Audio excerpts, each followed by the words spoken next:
जय जवान जय किसान जय श्री राम साथियों। ग्राम मातमूर जिला खरगोन से मैं राघव देवस्थले। लगभग एक वर्ष पहले 14 जनवरी 2021 को हमने एक वीडियो डाला था crop management eight micro level, जिसमें एक छोटे से खेत में और बहुत सारे छोटे खेत बना के फसल का उतना ही उत्पादन लेना जितना हम सोलर ड्रायर में सुखा सकें। तो इसलिए हम जैविक तरह से खेती करते हैं। कीटनाशक और खरपतवार नाशक का छिड़काव किसी भी फसल में हम करते नहीं हैं। तो हमको चारा दबाने के लिए और रोटावेटर करने के लिए हमको साधन हर बार ट्रैक्टर नहीं मिल पाता, क्योंकि छोटा सा खेत है, 1 बीघे का खेत है। इस पर्पज़ से हमने एक वर्ष पहले तो अपन वीडियो देखते हैं, अपन ये देखते हैं, आप देख सकते हैं ये जो 1 बीघे के खेत में हमने करीब करीब 12 बिस्तर बनाए हैं। उसमें से हम हफ्ते दर हफ्ते के बीच दरमियान में गैप में धनिया के बीज डालते रहते हैं। कल यहाँ से हमने धनिया उखाड़ ली है, परसों वहाँ से उखाड़ी थी, और आप देख सकते हैं यहाँ पे इस बेड में अब ये छोटे छोटे धनिया के पौधे आने लग गए हैं। तो 10 दिन बाद इसको भी निकाल दें, क्योंकि अब इस बेड में से धनिया हम उखाड़ चुके हैं। इतने से बेड के लिए कोई ट्रैक्टर आएगा नहीं, इसलिए हम ये मिनी वीडर का प्रयोग करेंगे, जो कि इसको वापस हल देगा। और इसको 2-3 रोज बाद फिर से एक बार इसमें ये वीडर चला के हम पुनः इसमें बीज डाल देंगे ठंड के सीजन में ही। तो दोबारा हमारी देसी धनिया की फसल हमको मिल जाएगी। तो दिखाएगा कि किस तरह से मिनी वीडर हमारी सहायता करता है।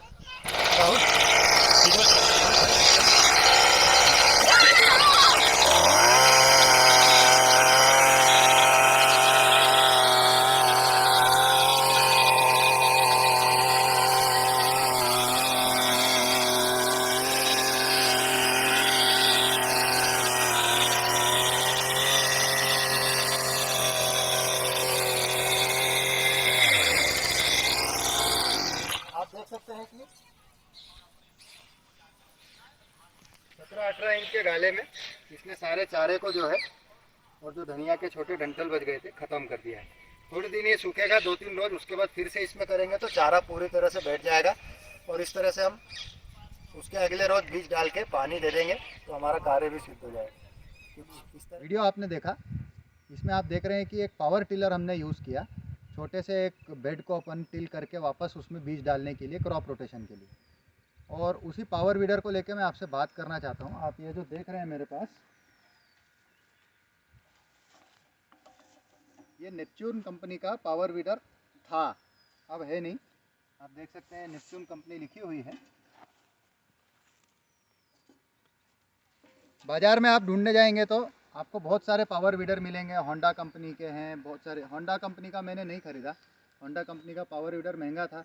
दूसरा, नेपच्यून कंपनी ख़रीदने का कारण ये था कि ये कंपनी इंदौर की थी, मेरे गांव के पास की थी, मेरे राज्य की थी। तो मुझे लगा कि स्वदेशी चीज़ है, मेड इन इंडिया प्रोडक्ट है, तो इसको क्यों ना यूज़ किया जाए। पिछले साल लगभग 10 घंटे हमने इस रोटावेटर को यूज़ किया, जिसमें जो उन्होंने मैनुअल दिया था कि आप इतना पेट्रोल डालिए, इतना ऑयल डालिए, उसके हिसाब से हमने यूज़ किया और बहुत अच्छा हमको फसल का उत्पादन मिला। क्योंकि ये बहुत अच्छी तरह से टिल कर देता था और फिर अपना बीज हम डालते थे तो चारे की समस्या हमारी ख़त्म हो जाती थी।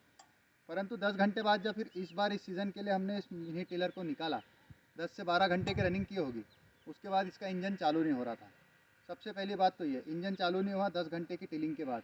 फिर जब इसको हमने सुधरवाने की कोशिश की, क्योंकि वो जो इनकी कंपनी है मेरे से करीब 125 किलोमीटर की दूरी पे है, वहाँ हर बार जाना संभव नहीं होता। तो यहाँ के लोकल मैकेनिक सब ने मना कर दिया कि इसके पार्ट्स, इस इंजन के पार्ट्स आपको कहीं नहीं मिलेंगे। तो मेरे को 125 किलोमीटर जाना पड़ा। यहाँ से 100 किलोमीटर इंदौर, वहाँ से और 25 किलोमीटर दूर इनकी फैक्ट्री पे, वहाँ पे जाके उस जो यहाँ पे आप देख रहे हैं इसके ऊपर इंजन लगता था, वो इंजन को मैं छोड़ के आया। 950 रुपये कुछ का बिल बना। और मुझे लगा चलो ठीक है, मेरे से चलाने में कुछ चूक हो गई होगी, हमसे 2-3 लोग मिल के चलाते थे, कुछ चूक हुई होगी। तो 950 रुपये दे के मैंने उसका पिस्टन चेंज करवाया और उसके बाद लेके आया ठंड में। और फिर 1-1.5-2 घंटा ये इंजन चला और उसके बाद वापस इसका जो है इंजन वापस सीज़ हो गया। तो फिर से मैं इंदौर में लेके गया, तो फिर से उन्होंने 1.5-2 घंटे की रनिंग के बाद 1200 रुपये का और ख़र्चा बता दिया। तो मैंने कहा कि मैडम 1 साल नहीं हुआ है। तो बोले नहीं, इस पर कोई गारंटी वारंटी नहीं होती, इस पार्ट पे, विशेष इस पार्ट पे कोई गारंटी वारंटी नहीं होती। तो 17,000 का मैं ये ख़रीद के लाया। उस पर 950 रुपये करीब एक 10 घंटे की टिलिंग के बाद खर्चा आ गया।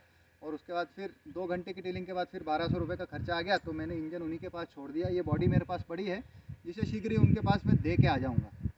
नेपच्यून कंपनी के आपको बहुत सारे प्रोडक्ट बाज़ार में मिलेंगे और बहुत नामचीन कंपनी है, दूर दूर तक इनके प्रोडक्ट हैं। जैसे आपको बैटरी वाले स्प्रेयर्स स्प्रिंकलर्स मिल जाएंगे, पावर टिलर मिल जाएंगे, मिनी वीडर मिल जाएंगे, छोटे ट्रैक्टर मिल जाएंगे और बहुत सारे कृषि इक्विपमेंट ये बनाते हैं।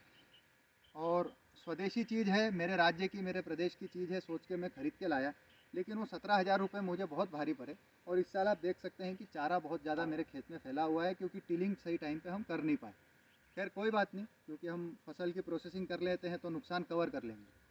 बस मेरा अपने जितने भी किसान साथी हैं उनसे मेरा एक ही निवेदन है, आप किसी भी चीज़ को ख़रीदने से पहले, आज की तारीख में स्वदेशी के चक्कर में मैं खुद स्वदेशी का पालन करता हूँ, हमारे हर प्रोडक्ट पे प्रोडक्ट ऑफ भारत लिखा रहता है और हम क्वालिटी से कभी कॉम्प्रोमाइज़ नहीं करते। लेकिन यहाँ पे बहुत ज़्यादा मेरे को क्वालिटी से कॉम्प्रोमाइज़ करना पड़ा। अब इतना लोहा है और ये ब्लेड मेरे पास पड़े हुए कोई काम के नहीं। और जहाँ तक मेरा है, इनके स्प्रेयर्स और स्प्रिंकलर्स के बारे में मैं कुछ बोलूँगा नहीं, लेकिन नेपच्यून कंपनी के पावर वीडर्स बिल्कुल भी मैं रिकमेंड नहीं करूँगा कि आप इसको ख़रीदें, क्योंकि सर्विस एंड मेंटेनेंस का कोई इनका सिस्टम नहीं है। उनकी फैक्ट्री तक वो बोलते हैं आप माल पहुँचाओ, फिर सुधार के बोलते हैं आके लेके जाओ।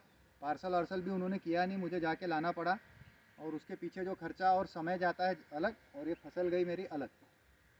तो ये ध्यान रखें जब कोई सामान खरीदें इस तरह का। छोटे किसानों से विशेष बात कर रहा हूँ मैं, टीलिंग करने के लिए या अन्य चीज़ों के लिए। आप ये ध्यान रखें कि किस कंपनी का ले रहे हैं, उसका मेंटेनेंस मिल पाएगा कि नहीं, सर्विस मिल पाएगा कि नहीं। और यूट्यूब और गूगल पे ऐसे रिव्यूज़ जैसे मैं डाल रहा हूँ उसको ज़रूर देखें कि क्या ये वर्थ है कि नहीं। तो मैं ये कहूँगा कि मेरे 17,000 पूरी तरह से गए, नाश हो गए। आप सावधान रहें। जय जवान, जय किसान, जय श्री राम।